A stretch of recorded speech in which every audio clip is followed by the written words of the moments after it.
Pendant que Donald Trump se félicitait d'un accord avec l'Iran, la Russie frappait l'Ukraine et fortement. Au moins 11 personnes tuées hier dans une série de frappes russes en Ukraine et un incendie qui ravage le toit de la cathédrale de la Dormition à Kiev, édifice orthodoxe emblématique de la capitale, classé au patrimoine mondial de l'UNESCO. Et c'est dans ce contexte que Volodymyr Zelensky, le président ukrainien, est arrivé tout à l'heure à Évian au G7. Bonjour Oksana Manilchouk.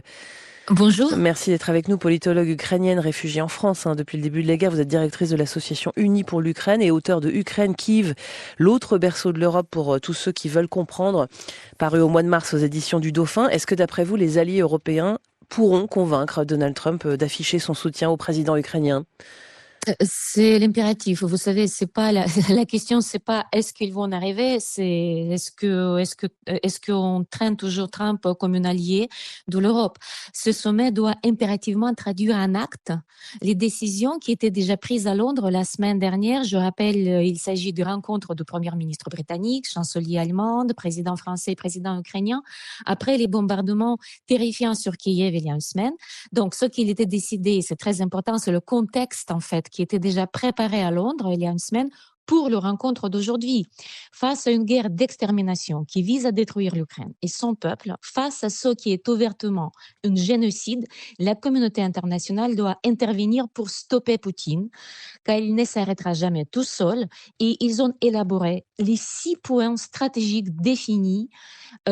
Donc, il n'y a pas une seconde à perdre pour les appliquer. Donc, Après, c'est vous qui parlez de génocide. On peut parler de crimes de guerre. Génocide, pour l'instant, c'est pas encore avéré.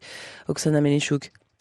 Oui, mais vous savez, les Ukrainiens, ils parlent de la génocide, de le départ de la guerre, parce Oui, que d'accord. quand il y a une agression massive comme ça, mais ce qui est important aujourd'hui, c'est parler, parce que je vais vous dévoiler maintenant de quoi de quoi ils parlent actuellement. Il y a 6 exigences claires pour mettre fin à la guerre et c'est ça qui va être imposé, si vous voulez, à Trump. C'est un cessez-le-feu immédiat, l'Europe revient à sa position initiale et coupe court aux négociations en coulisses de Donald Trump. 2, pas de compromis territorial. La ligne du front actuelle n'est que temporaire. L'Europe ne reconnaîtra jamais l'occupation russe et réaffirme la souveraineté de l'Ukraine sur ses frontières d'origine. 3, des garanties de sécurité juridique. Cela signifiait le déploiement sur le sol ukrainien des forces multinationales menées par une coalition franco-britannique. 4, le gel total des avoirs russes. L'argent de Moscou en Europe restera bloqué tant que l'agression continuera et que les réparations ne seront pas payées. Je rappelle qu'il s'agit de 280 milliards d'euros et ça veut dire que ce ne sont pas les contribuables européens qui vont payer pour ça, mais bien les Russes. 5, la priorité aux intérêts européens. Pas question de laisser les États-Unis et la Russie sceller un accord secret dans le dos de l'Europe. Et enfin, le 6, c'est le bouclier antiaérien.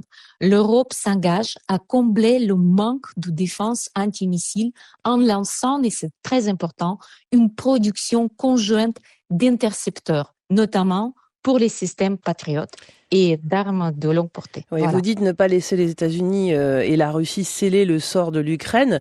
Pendant ce temps-là, la Russie continue de frapper l'Ukraine massivement. Oksana Melnichuk, des sites de l'industrie militaire visés hier à Kiev, au moins 11 morts. Et la cathédrale de la Dormition, célèbre cathédrale orthodoxe qui a brûlé à Kiev. Est-ce que Donald Trump pourra faire l'impasse là-dessus, justement ? Est-ce que ça peut changer la donne dans son rapport à Vladimir Poutine ?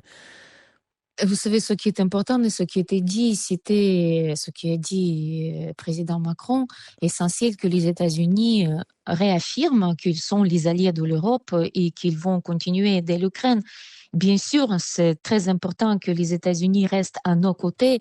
Tout le monde met la pression sur Donald Trump, mais vous savez, la pression la plus importante aujourd'hui, c'est les actions de l'armée ukrainienne sur le front.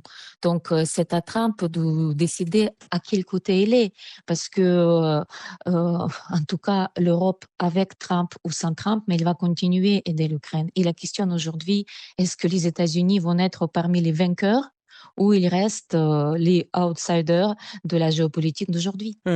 Volodymyr Zelensky, d'ailleurs, propose de rencontrer Vladimir Poutine aux États-Unis. Il en a parlé, lui, à Donald Trump au téléphone dimanche. Mais ça, c'est un Oui, format qu'elle n'acceptera pas le président russe, a priori. je n'ai pas entendu qu'il a proposé rencontrer aux États-Unis. À notre connaissance, des journalistes, des politologues ukrainiens, il a proposé rencontrer Poutine pendant le G7 Hum. à Evian et pas aux États-Unis. Mais de toute façon, notre président, il propose toutes les rencontres, tous les formats possibles pour mettre fin à la guerre, mais c'est pas un signe de faiblesse, c'est un signe de fermeté de l'Ukraine. L'Ukraine est prête à finir la guerre, mais pas à n'importe quelle condition. Bien sûr, nous cherchons le paix juste. Mais vous voyez, quand tu veux faire finir la guerre, tu cherches les moyens. Hum. Poutine, il nous montre par ses déluges de missiles, il nous montre ses vraies intentions. Il faut arrêter de rêver que Poutine est prêt de négocier et finir cette guerre. Hum. Il faut qu'on arrive à trouver une solution pour stopper Poutine. C'est ça l'objectif de rencontre de cette G7 Et vous attendez d'aujourd'hui. beaucoup donc du G7 à Evian. Merci beaucoup, Oksana Menilchuk, politologue ukrainienne réfugiée en France. Et je renvoie vers votre dernier ouvrage, Ukraine, Kiev, l'autre berceau de l'Europe pour tous ceux qui veulent comprendre, paru aux éditions du Dauphin.